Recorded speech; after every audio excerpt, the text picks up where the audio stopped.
종균과 배지를 수입해 국내에서 키운 표고버섯의 원산지 표시 기준이 변경됩니다.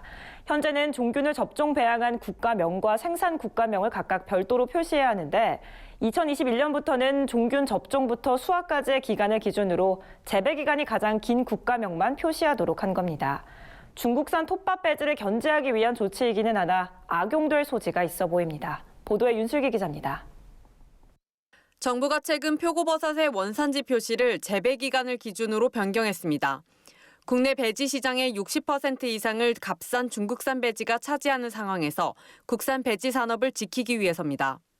기존 농수산물의 원산지 표시 요령에 따르면 수입 배지에서 자란 표고버섯의 경우 생산국과 접종 배양국을 각각 표시해야 합니다.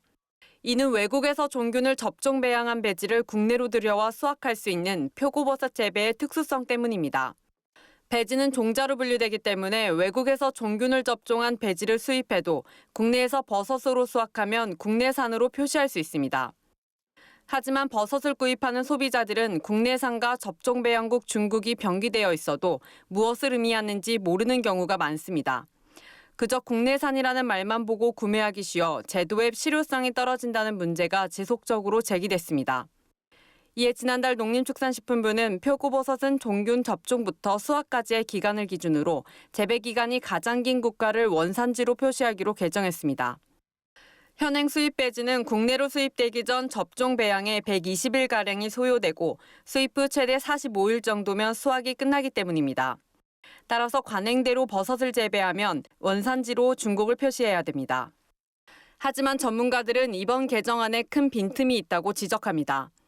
개정안의 재배 기간이 가장 긴 국가란 말을 역이용하면 종균과 배지는 여전히 중국산을 쓰면서도 버섯은 온전히 국산으로만 표시해 판매할 수 있어서입니다.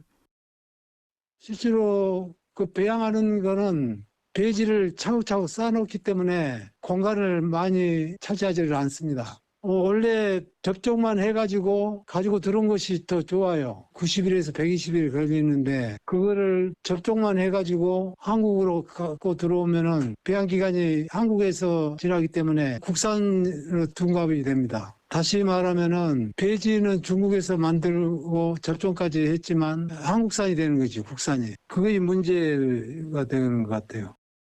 생산국과 접종 배양국을 함께 표시하는 기존 규정은 2020년 12월 31일까지만 유효합니다. 그 뒤론 중국산 종균과 배지를 사용해도 국내 재배 기간이 길다면 국산 버섯으로 유통될 예정이라 중국산 배지 점유율은 더 커질 가능성이 높아졌습니다. MBS 뉴스 윤슬기입니다.